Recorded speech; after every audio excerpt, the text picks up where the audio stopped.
Welcome to my little garage gym where I'm starting to work on a lot more functional movements, functional strength.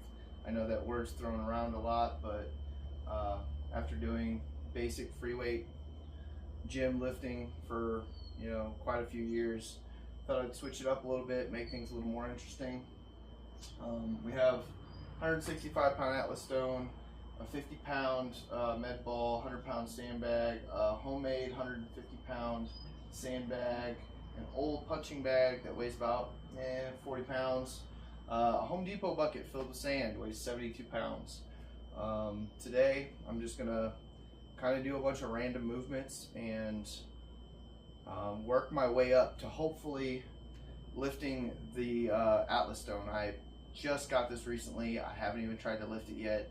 I really kind of want to see where my base is as far as lifting goes. The 100-pound I can lift. I've put the 150 on my shoulder one time so far, and it just goes to show you that doing these real world movements with odd objects like lifting a fridge or a couch or washer and dryer or something, like this is all going to come in very helpful versus lifting a precisely measured barbell and weights. Some of the other things that I've listened to recently talks about doing the cold plunge before you do your hard lifting session. It's supposed to help with raising your natural testosterone levels. I've been doing it kind of regularly. So the water coming out of the hose is about 50 degrees. I'm going to jump in there, do maybe a minute or two. You don't want to do it too long. You don't want your body to chill down too much. You just want something to just kind of chill your core temperature and then jump right into doing a heavy lifting set or whatever your workout's going to be, trail run, whatever. So cold pool's filled up. I'm going to jump in and then we're going to get started on the workout and just kind of see how it goes.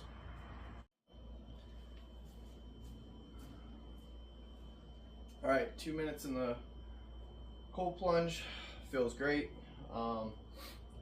So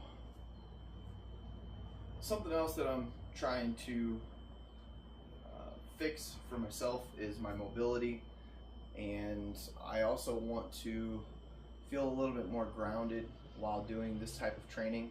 So I've recently transitioned. I usually wear barefoot shoes, but I've transitioned to just having bare feet. So yeah, we're just going to start with some warm-ups and work our way up to hopefully Atlas stone. I work shift work, so I work nights and days, rotating on and off, every 2 weeks. I try to keep my workouts, especially at home, around 30 minutes. I don't want to push myself too hard. I just want to get a really good strenuous workout. That way I can just go to work and, or go on with the rest of my day without having to try to fit this in somewhere else. So 30 minutes, I really feel like after all the lifting I've done, that's kind of boiled down to my thoughts on, you shouldn't have to work out more than 30, 45 minutes. If you're going to throw in some extra cardio like a run or a walk or something, that's different. But as far as your heavy lifting goes, you can pretty much pinch it down to 30 to 45 minutes and get plenty done in that amount of time. So like I said, we're gonna get started and work our way up.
So I wanted to cut in real quick and just encourage some creativity, right? 100-pound sandbag I got on Facebook Marketplace, $40. Get a brand new one on Amazon for $60, and they range all the way up to 250 pounds or more. So stuff is not overly expensive if it's something you're serious about trying to do, right? So the next thing is you see a lot of strong men either lifting sandbags or Atlas stones over a bar or onto a platform. Well, I don't have that, so what did I do? I got this dip station, Facebook Marketplace, $80. They're on there all the time. I had a scrap piece of plywood, and this is all I did. 2 bungee cords to hold it back against the backrest, and that's pretty much it. And now we're gonna do a session, right? We warmed up, did some good exercises so far, feeling pretty warm, ready to jump up to the 100-pound sandbag. Once again, if you haven't done this before, I highly recommend, make sure you warm up. Don't just jump in and start lifting heavy stuff. You're gonna tear something, pull something, especially if you've never done this before. But yeah, so 100 pounds. Typically I'll do a couple of like ground to chest, just to really warm up the arms, get a feel for the bag. Maybe do a couple of to lap, and then do a couple stand-ups. Really make sure I'm good and warm. And then we'll get into our working set. If I do 2 or 3 sets of this.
Alright, for the first time lifting an Atlas stone, that felt pretty good, and I was a little bit more impressed with what I was capable of. I have had 2 days off. I've given myself plenty of rest from my last workout, and yeah, this feels really good. Had to add a little bit more padding, because when I dropped that last one, I was like, okay, now granted, I'm probably not going to break the concrete. Hopefully I won't break the ball, but once again, Facebook Marketplace. Can't stress it enough. There's a guy local here that makes these. And this is 165 to 170 pounds, and it was like $100, right? You don't have to have a $5,000 gym setup to get something done. Just for context, I currently weigh 165. I'm about 5'8.5", and I've been lifting for a while, but not this type. So, all right, we're gonna go round 2. Now, I'm only gonna instruct what I've learned, because once again, I've never done this before. I've just watched a lot of videos, and I'm trying to take my technique into account. You wanna really take a deep breath. You wanna brace your core and everything that you got, right? Stand directly over the ball. Yes, I'm barefooted. Is it the smartest thing in the world? Probably not, but I'm taking that at my own risk. It feels really solid. I feel really grounded. So stand directly over the ball. You want to get in. You want to really try to squeeze with your forearms. You're not trying to lift with your hands, because if you try to pull, you're going to tear your bicep tendon, right? You really want to use your crushing strength to get this off the ground. That's everything I've learned so far. So far, it felt pretty good. So, all right, round 2.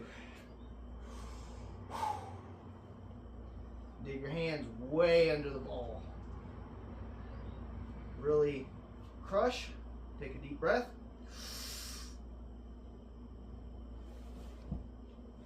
Oh, that was bad technique. I felt it. Right? Don't force it. Okay? Let me try a different angle here. There we go. There's a flat spot on the ball. That's what I used last time. Let's try this again.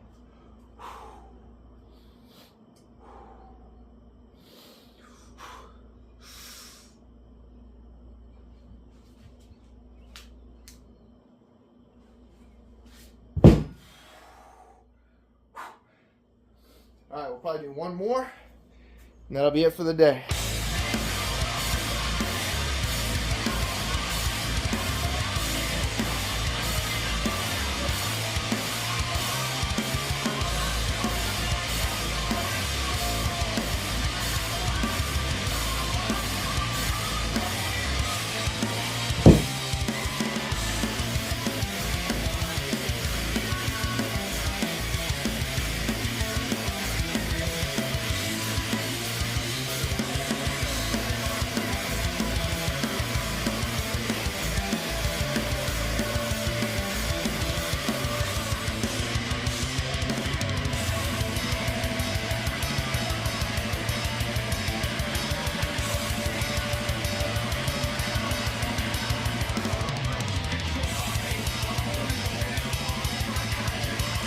This is only 8 pounds.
Feeling pretty strong today. I'm gonna go with the 50-pound med ball.